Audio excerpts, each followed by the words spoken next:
Hello, my friends. This is Brent, and we are filming on a beautiful, gloomy, moody ass Saturday afternoon. It's raining outside, and so I'm hoping I can project some of these gorgeous, moody vibes to you today as well. In today's talk, I want to share with you a flip in perspective that I'm currently working on. This is a work in progress. And it has to do with flipping between two potential ways of looking at the course of your life. And there's something that I want to tie in as well. There's a major other piece that has to do with desire and what to do about desire, in particular, what to do about the time spent before the attainment of what we desire, which is, of course, where we spend the bulk of our time. What to do about not having what we want. What to do about the possibility that we may not get what we want. What to do with the fact that when we have a desire, there can be intense pulling energy around it, and yet nothing in the universe is it written, nowhere in the universe is it written that we are necessarily going to receive this thing. Especially since there are so many individual things that we can desire. Like, desire is cheap. We can create a new desire out of thin air whenever we want. We can create 100 new desires, but that doesn't necessarily mean it's going to be met. In my earlier years, I was obsessed with this idea that the birth of a desire means that the desire can and should be fulfilled. I was really schooled, really steeped in this psychology that all is possible and that all can be had. And feeling even a sense of nostalgia for some sort of time or memory where life was like a dream, or could be like a dream, where when you're in a dream, when you're lucid dreaming, you can just like snap anything into existence. And to me, that always felt like it should be that way. That always felt kind of logical, although I could never seem to make it actually be like that in my life. And so then it started me down this course of wondering, what should our relationship with desire be? And at the same time, I hold a suspicion that a human life is destined to become actualized. So my old way of thought, and indeed the old way of thought, is that there's a human being with a potential for actualization, a potential. And this potential does not come with a guarantee. It could or it could not happen.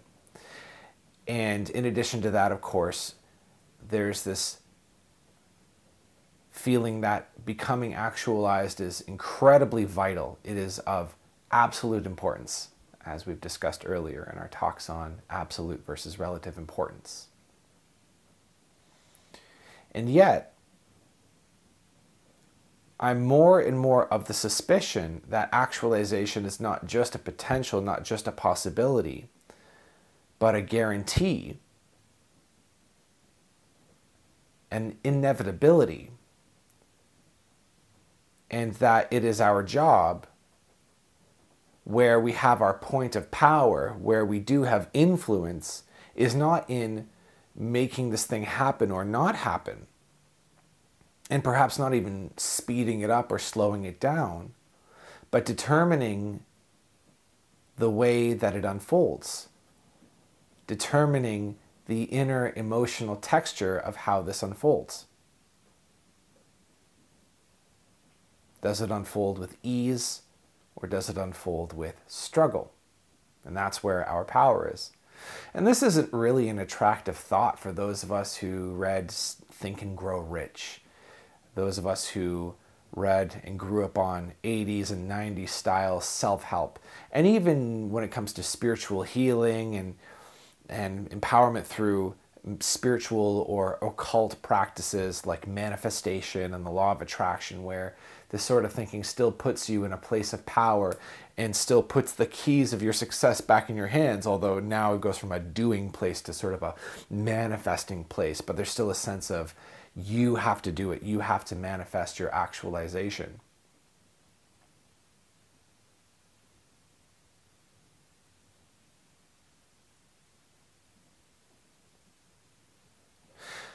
So part of this means that when we become actualized, we don't necessarily know what that's going to look like. Just in the same way that when a caterpillar turns into a butterfly, the caterpillar doesn't really exactly know what's going on.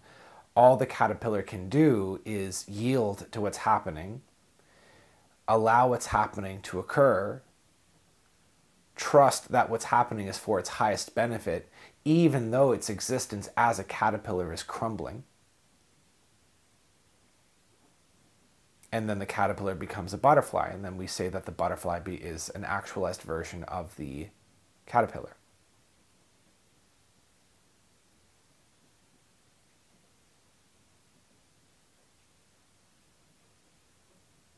We can also say that a chick coming out of a shell, the only universe the chick has ever known is the inside of this shell, and then it pushes out through the shell, and the universe that it's looking at is enormous and more detailed and larger and more colorful than it's ever seen before. In a similar way, the chick is becoming actualized.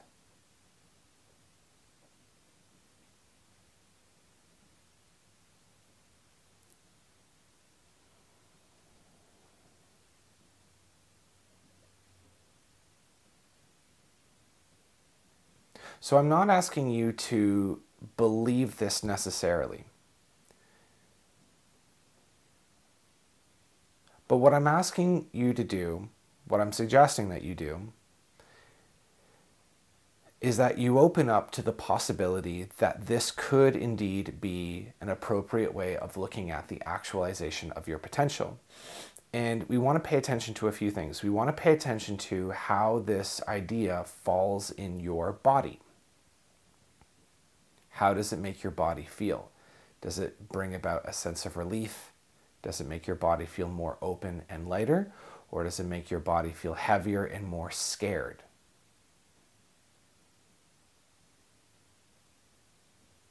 If it makes your body feel open and lighter, then what that would indicate is that the information being given to it is one that will support its expansion.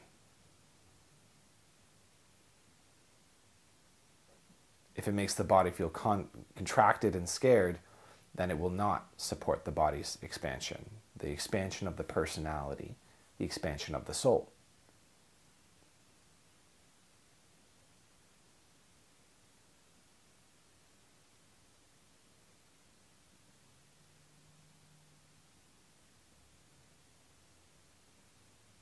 What I like about this frame of mind is that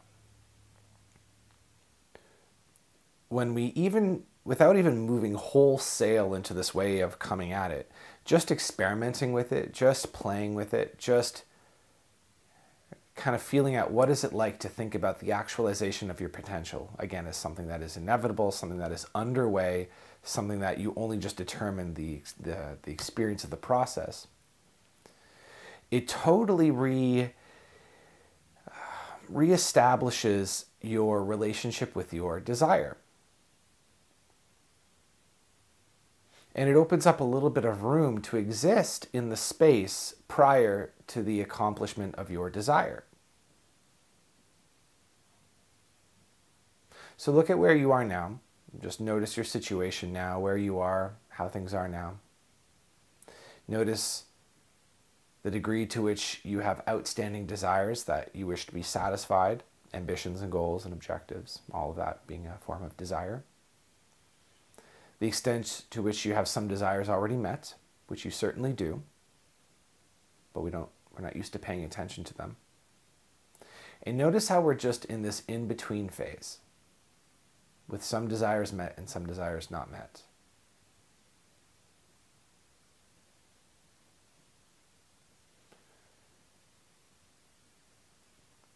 There's a subtle waiting that all of us experience, all of us live from, waiting for the moment when our desires are quenched.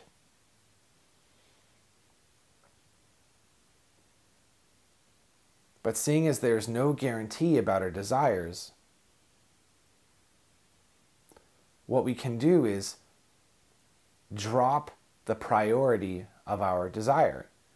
In other words, the extent to which we've made the meeting of our desires to be so important, we can make it not so important. What happens when you consider that? For me, when I consider that, it feels sort of exciting. It feels like a huge relief. And then it also feels kind of scary because my desires are, of course, my orienting principle. So much of my psychology is based around what I desire, what I want. And not only that, but there's so much, in addition to there being so much desire energy infused in our culture, on top of that, there is a bias towards desire. So we're taught to have desire and to prioritize desire. And if we consider dropping desire, well, the cultural software would reject that. That feels like giving up. That feels like having lower standards. Feels like giving up on the American dream, so to speak.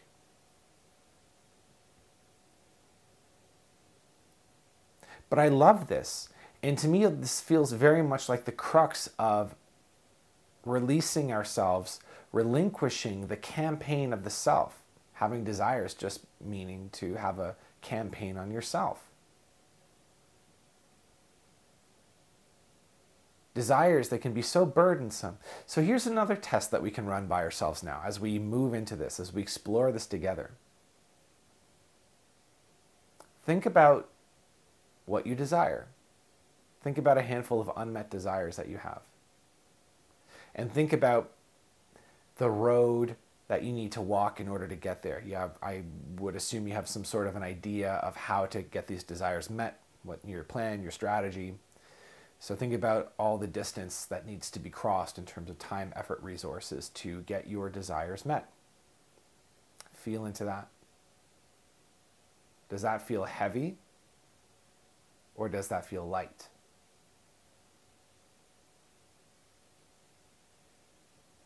And then feel into the possibility of releasing the necessity of your desires. Because the desires, we can't really get rid of them. If you desire a lot of this, a lot of that, physical wellness, money, success, there's not a whole lot that can be done about it. But we do have some say over how necessary it is for these desires to be met. There's a lot of power that we have in that little area. So when you consider allowing them to not be that significant, how does it feel? To me, it feels so light. It feels so nice.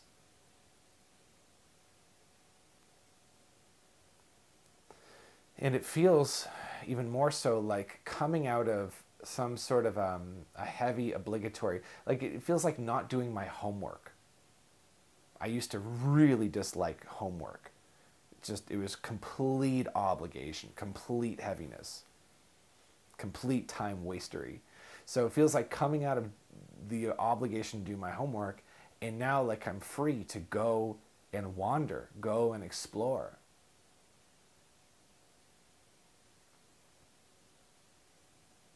Free to let my life unfold on its own terms, free to let it unfold according to its own majesty.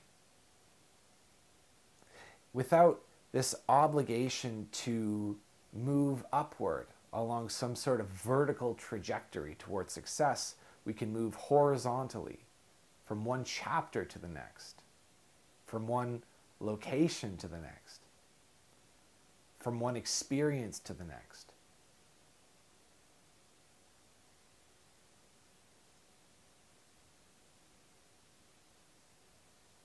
Including this one, this experience right now.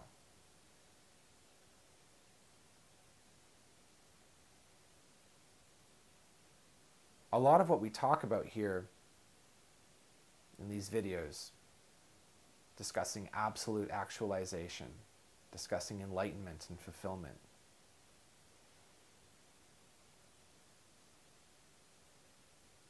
comes to life now in a way where if I reflect on that now, of course, it's necessary to talk about it and the theory is necessary, but it feels like just theory as opposed to actually stepping into it right now. I wonder if you can feel it too.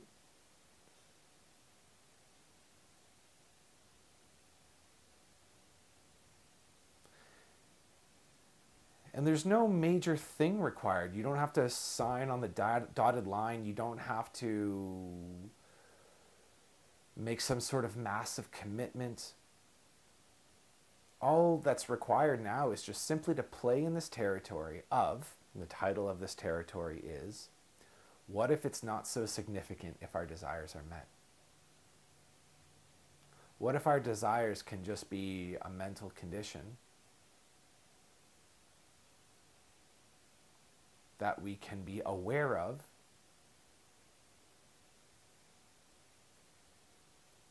but we can know all the way down that they're just mental conditions.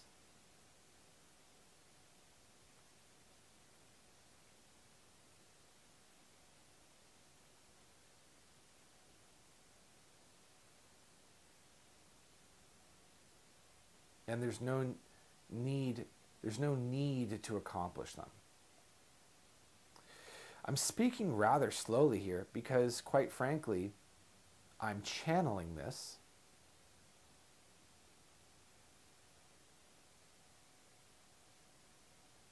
And I've never been able, it just feels like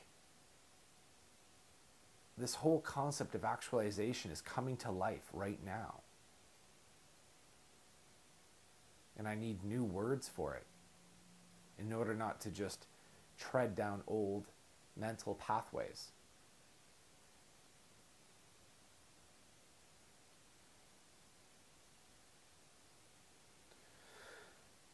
So one more time to return to our main themes here.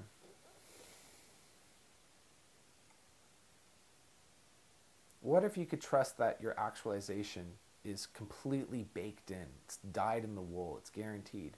What that would mean is that it's not necessarily, to me, that your actualization means the fulfillment of every desire and to arrive in a moment of absolute perfection where every box is checked and everything is done and there's nothing to want ever again.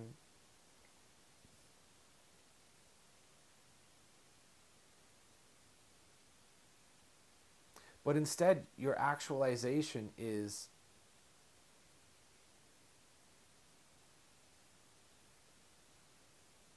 it's just what happens. It's just the culmination of everything that happened to you over the course of your lifetime, all of which turns you into a more unique and individuated person, where at the moment of your death, you can look back on all of it and go, this is my creation. With great dignity. This is my creation. This is my signature. This is my uniqueness.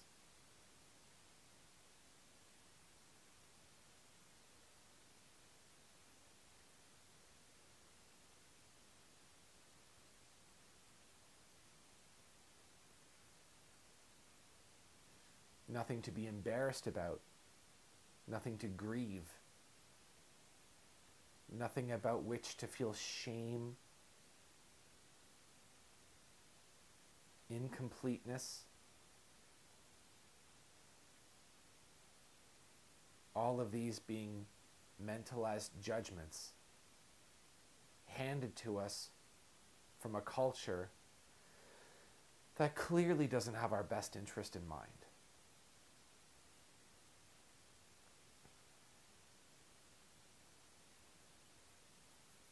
I don't know about you, but I've just so deeply drunk from the Kool-Aid of cultural hypnosis. I've met people who weren't.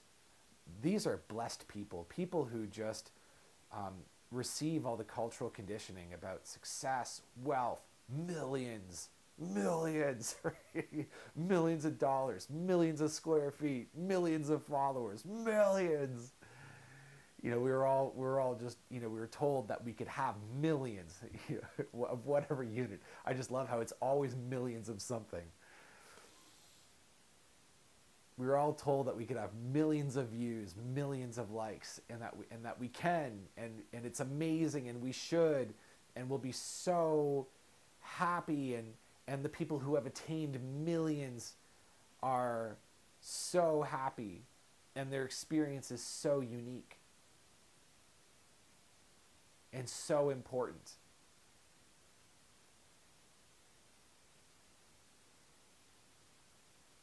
We were all told that. And some people just, they're like, oh, okay, that's interesting, and they never got the hook in their mouths. I totally did. Right? But then it sets us up for this impossible sort of life where our whole life is put in this mental framework of almost there, not yet. And it's such an impoverished way of looking at our life experience. And it's so disrespectful. Imagine looking at your life experience. Imagine looking at this moment right now with meh, it's not that good. It's not like his experience.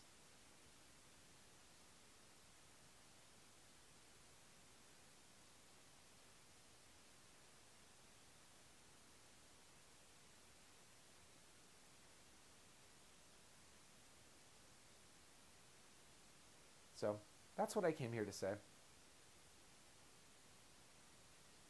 I guess the final takeaway would be, in order to continue to play with this, as I will, over the upcoming week, keep some special keen attention on desire and the effect desire has on your life. So instead of looking at what you do desire, look at the fact that you have desire. And the effect of the extent to which you carry desire, how that affects you. Does it make you happy? Does it make you feel fulfilled? It gives you a sense of purpose, but even still, that's sort of an impoverished sense of purpose. An enriched sense of purpose is not, I need to get there one day. Enriched purpose is, here's what I'm doing now. Here's what I care about now. Here's who I'm serving now. Here's my responsibility that I've taken on. And the fulfillment that comes from that, the satisfaction that comes from that, from service. Thank you for watching. If you are interested in coaching, one-on-one coaching, you can get a session for $5, $5 Canadian. There's a link for that below. If you're interested in productivity, I have a video series that's for free that you can get by enrolling on my email list. And the link for that is also below. Please hit like on this video. I shall catch you on the next one. Thank you.